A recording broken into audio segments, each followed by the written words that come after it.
Welcome to TEPSA Talk, the podcast where leaders inspire, share, and grow together. TEPSA is dedicated to celebrating the incredible work happening in education.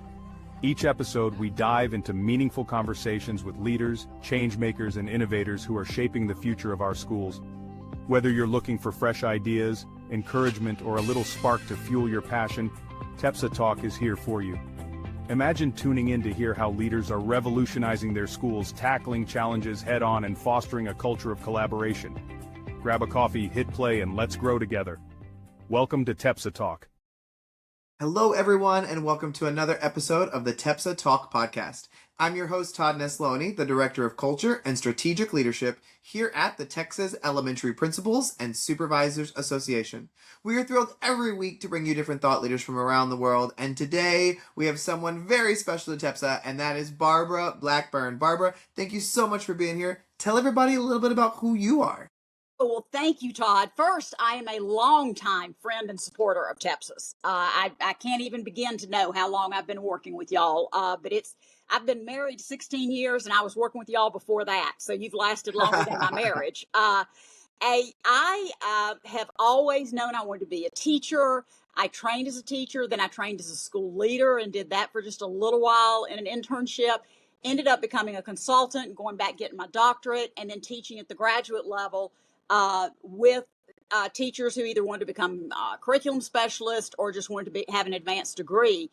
But I had started writing and working with schools at about the same time, which was 1990. And so what I really began to do was focus on what does good teaching and learning look like, and what does good leadership that supports that look like.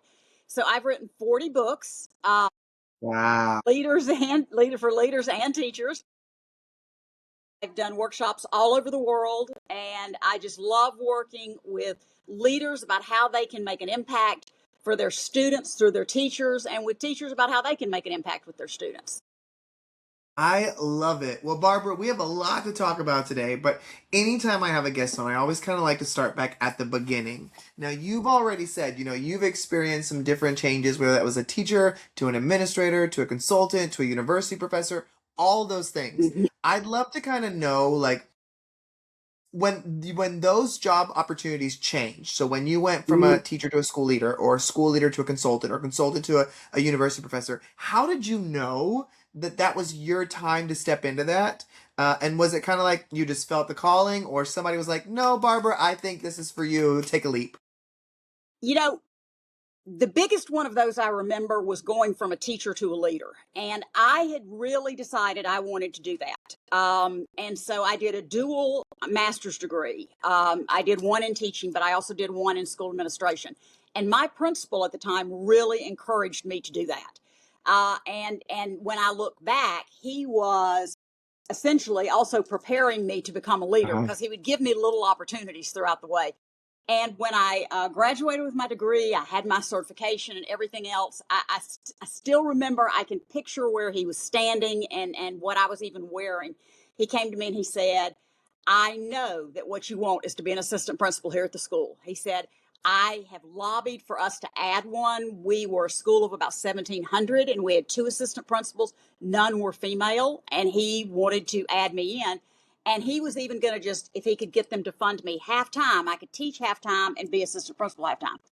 And so he comes to me, and he doesn't have a good look on his face. And he says, the superintendent has just told me that you're too young and that you're 27th in line for any position. And so I think you need to go find something else to do. And that just devastated me. And interestingly, the same day, I had gotten in the mail something from Johns Hopkins University with Robert Slavin's work on cooperative learning. They were hiring a consultant. So I applied for that, not because I thought it was the right thing to do. I just was really upset about not getting a leadership job. And I didn't get that job, but I did get a job with Scott Forsman and worked for them doing professional development, doing some sales training. And I found I really loved that. So my boss kept changing jobs, and I went with him to 3 different jobs. I worked for Jostens Learning for a little while, then I worked for Scholastic. And I really loved that I could make those jobs what I wanted them to be. So, for example, I would be working with schools with Jostens that had purchased integrated learning systems for their computer networks. and they wanted to train their teachers, and they would pay for that. But they also said, what else should we do to be effective? And I would convince them that to really be effective, we needed to be training with leaders. And so they couldn't pay for it because it wasn't in their budget. But I would do the training for the leaders about how they could best support any kind of implementation, because it's never the program, it's what you do with it. And so I did a lot of work with principals at that point. Then when I was with Scholastic, I had always wanted to get my doctorate. And so my boss said, sure. I started my doctorate. A new boss came in and she said, nope, it's distracting from your job. I don't want you to do it. And I said, okay, I'll keep the doctorate and say goodbye to you. Yeah, yeah. So I sort of fell into that one. But then I started teaching at the college level, and I loved that. I was teaching graduate students, so I was teaching principals and teachers, and I really adored doing that. What happened was that I got married. And so I was trying to drive 2 hours back and forth to the university. And my new stepson, who was 12 at the time, looked at me and he said, Barb, you're driving back and forth to work and you're living in a hotel because you sold your house and you're writing a book and you're traveling on the road and you're supposed to be taking time for me and Dad. I think something needs to go away. So I left the university and just started writing and speaking full time. So that's sort of how I got in and out of I a love variety it. of different jobs.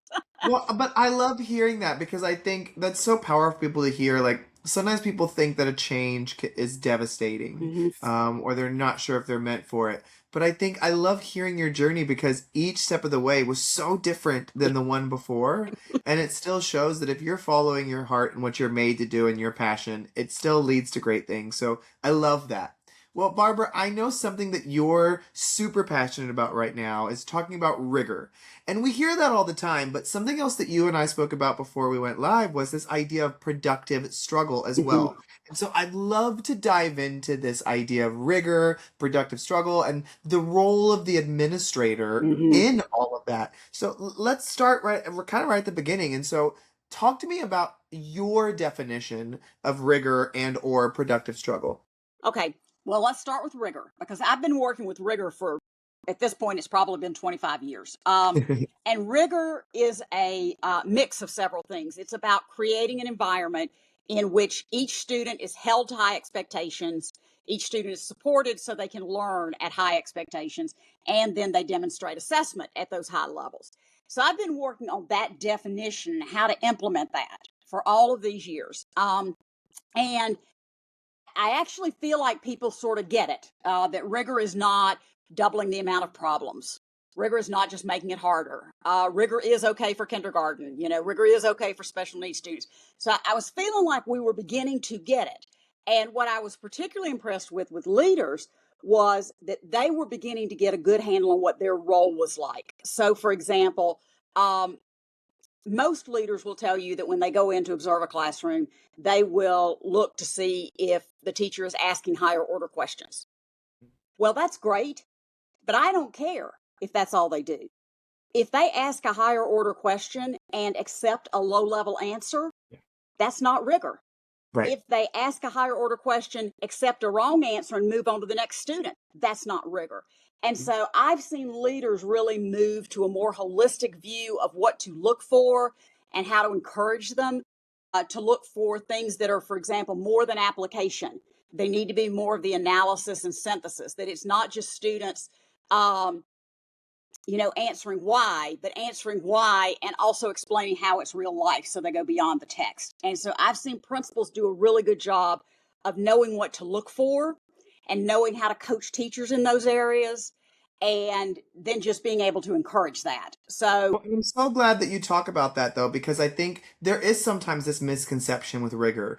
Just give them more, like that's right, rigorous, or just make it harder. And it's like, no, it's so much more. But I love how you also said like asking a higher order thinking question, but accepting something that doesn't rise to right, that standard is not increasing right, the rigor. right. Just because you ask the question doesn't make it a rigorous thing in the end. So I love that. But as we talk about rigor, one of the biggest things that we're going to hear pushback on is, well, but my kids aren't ready. Or anytime I try to challenge them and I try to add in this rigor, they just break down and they can't do it. And I'm sure that's where the idea of this productive struggle comes from. So It talk to me is. about that. Yeah, it is, because productive struggle is the what students are doing, how they are struggling with it, how they are working at higher levels. And what's interesting is that it ties so well to the definition of rigor, because in productive struggle, you don't just throw students into something that's hard.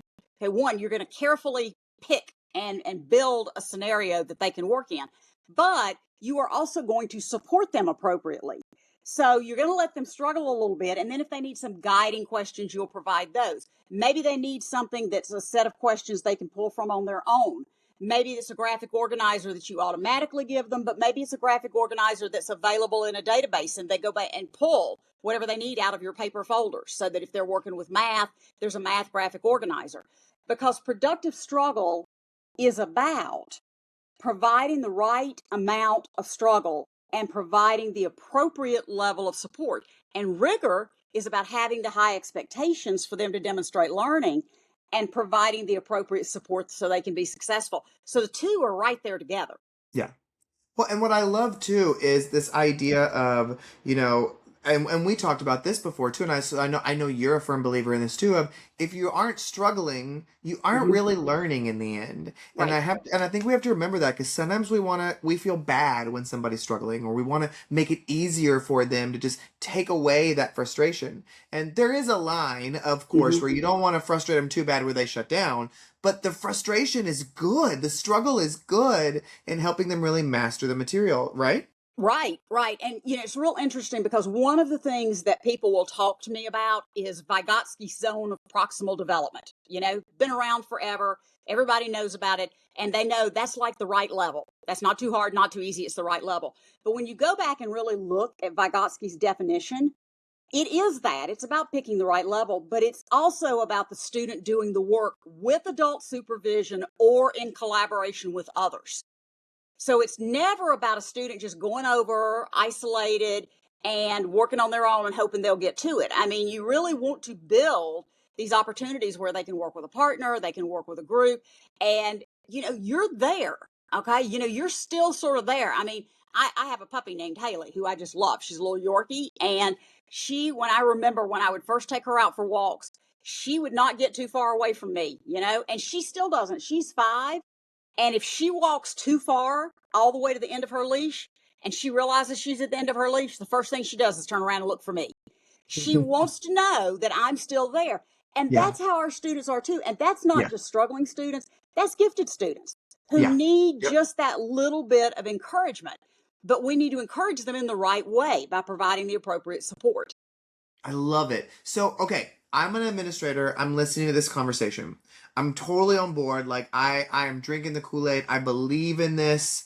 But Barbara, I'm struggling to get my teachers to understand what rigor is and the value of it, and the whole idea of productive struggle. Where do I begin with getting us all on the same page with my whole staff? Well, you can always buy one of my books, but I'm also going to tell you can go to my website, which I'm sure you're going to post for me.